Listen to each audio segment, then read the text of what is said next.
ஏற்றுமதி தொழில் கதையை பார்க்குறதுக்கு முன்னாடி ஒரு சின்ன அனௌன்ஸ்மெண்ட். வர பிப்ரவரி மாதம் 10ஆம் தேதி சண்டே அன்னைக்கு நான் எக்ஸ்போர்ட் செமினார் திருச்சியில் கண்டக்ட் பண்ணுறேன். யாராச்சும் பார்ட்டிசிபேட் பண்ணணும்னு சொல்லி விருப்பப்பட்டீங்கன்னா 9043441374 நம்பருக்கு வாட்ஸ்அப் பண்ணி நீங்கள் பார்ட்டிசிபேட் பண்ணிக்கலாம்.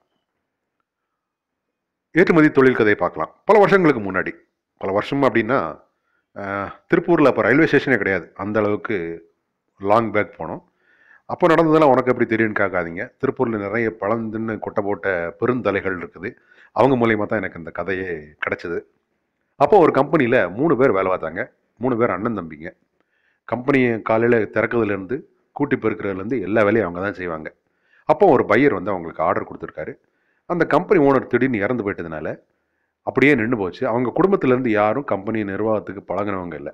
அப்போ அந்த பையர் என்ன பண்ணுறன்னு தெரியாமல் முழிச்சுட்டு இருக்கும்போது இந்த 3 பேரும் அந்த பையருக்கு நம்பிக்கை கொடுத்து, நீங்கள் இங்கே இருங்க, எங்களுக்கு எல்லாம் தெரியும், நாங்கள் பல வருஷமாக இங்கே வேலை பார்க்குறோம், நாங்கள் வந்து ஆர்டரை ஃபுல்ஃபில் பண்ணி கொடுத்துட்றோம் அப்படின்னு சொல்லி அவர் இங்கே உட்காந்து ஆர்டரை கம்ப்ளீட்டாக இன்ச் பை இன்ச் வந்து மானிட்டர் பண்ணியிருக்காரு. இந்த பசங்க நல்லா ஒர்க் பண்ணி ஆர்டரை ஃபுல்ஃபில் பண்ணிட்டாங்க. அப்பவுமே வந்து கிட்டத்தட்ட 70,000 80,000 டிஷர்ட் ஆர்டர் அது அப்படியே பாதியில் நிற்கும் போது ஓனர் இறந்துட்டதுனால இவங்க வந்து முடிச்சு கொடுத்துருக்காங்க. பேமெண்ட்டும் அவர் வந்து ப்ராம்ப்டாக பண்ணிட்டாரு. அவங்க குடும்பத்துக்கும் ஹாப்பி. இந்த பையர் வந்து இந்த 3 பசங்க இப்படி பண்ணதுனால அவங்ககிட்ட சொல்லியிருக்காரு, தம்பி நீங்கள் ஃப்யூச்சரில் ஏதாவது கம்பெனி ஆரம்பிச்சிங்கன்னா என்னை காண்டாக்ட் பண்ணுங்க அப்படின்னு சொல்லியிருக்காரு. இவங்க, ஐயா நாங்களே வந்து தினக்கூலிக்கு வேலை பார்க்குறோம். அப்போ அவங்க தினக்கூலியே வந்து ஒரு நாளைக்கு 3 ரூபாயோ 4 ரூபாயோ சொன்னாங்க அவன் எனக்கு. அப்போ எவ்வளோ டைம் இருக்குன்னு பார்த்துக்கோங்க. அதனால் எங்களுக்கு வந்து நீ கம்பெனி ஆரம்பிக்க அளவுக்குலாம் வசதி இல்லை அப்படின்னு சொல்லியிருக்காரு. அப்போ அவர் என்ன பண்ணியிருக்காரு, எனக்கு ரெகுலராக வந்து டிஷர்ட் தேவைப்படுது, நானே உங்களுக்கு கொஞ்சம் பணம் தரேன், அந்த பணத்தை வச்சுக்கிட்டு நீங்கள் கம்பெனி ஆரம்பிங்க, இதை வந்து கொஞ்சம் கொஞ்சமாக ஆர்டரில் கழிச்சிக்கலான்னு சொல்லி அவரே வந்து இவங்களுக்கு கம்பெனி ஆரம்பித்து கொடுத்துருக்காரு. இன்னைக்கு அந்த கம்பெனி எப்படி இருக்குது தெரியுமா? பஞ்சு மட்டும்தான் அந்த கம்பெனிக்குள்ளே வருது. டிஷர்ட்டாக மாறி அப்படியே வந்து வெளிநாட்டுக்கு போயிடுது. அந்த பையரோட மகன் வந்து இன்னைக்கு கம்பெனியை அவங்களோட கம்பெனியை டேக் ஓவர் எடுத்து இன்னைக்கும் அவங்ககிட்ட ஆர்டர் கொடுத்துட்டே இருக்காரு. இந்த எக்ஸ்போர்ட் கம்பெனியில் இவங்க 3 பேர் சேர்ந்து ஆரம்பித்த இந்த கம்பெனியோட அவங்களோட வாரிஸ், அதில் 2 பேருக்கு வந்து பசங்க, ஒருத்தருக்கு வந்து பொண்ணுங்க தான். அவங்க 3 பேரும் வந்து இதை அப்படியே டிபார்ட்மெண்ட்டாக பிரிச்சுக்கிட்டாங்க, பிரித்து நிர்வாகத்துக்கு எடுத்துக்கிட்டாங்க. நம்ம ஊரில் அடுத்த தலைமுறைக்கு அப்படின்னா சொத்தை தான் பிரிப்போம். இவங்க அப்படி இல்லை, பிஸ்னஸில் இந்த போர்ஷன் நான் பார்த்துக்கிறேன், இந்த போர்ஷன் நீ பார்த்துக்கோன்னு சொல்லி 3 பேரும் பிரிச்சுக்கிட்டு அந்த பிஸ்னஸ் அப்படியே வளர்த்து கொண்டு போகிறாங்க. எல்லாமே இருக்குது அவங்களுக்கு, எது இல்லைங்கிறது இல்லை. அவங்ககிட்ட இல்லாதது என்ன தெரியுமா? அவங்க விவசாயம் பண்ணி பருத்தி விளைவிக்கல, அது மட்டும்தான் செய்யலை, மிச்சப்படி எல்லாமே பண்ணுறாங்க.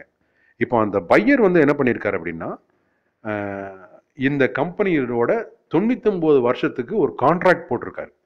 அந்த கான்ட்ராக்ட் போட்டு 7 வருஷம் ஆச்சு. அந்த கான்ட்ராக்டில் என்ன சொல்லியிருக்கு அப்படின்னா, 99 இயர்ஸ் வந்து நான் உங்ககிட்ட இருந்து ரெகுலராக ஒரே பேட்டர்னில் நான் டிஷர்ட் வாங்குவேன். அது பிரிண்ட் மட்டும் மாறும், ப்ரைஸ் நீங்கள் வருஷத்துக்கு ஒருக்க மாற்றிக்கலாம். ஏன்னா இன்ஃப்ளேஷனால் வருஷத்துக்கு ஒருக்க மாற்றிக்கலாம். ரிவால்விங் எல்சின்னு சொல்லுவாங்க. அந்த எல்சி கொடுத்து அந்த ஆர்டர் நீட்டாக போயிட்டுருக்குது. 99 வருஷத்துக்கு அவர் ஆர்டர் கொடுத்துருக்காரு.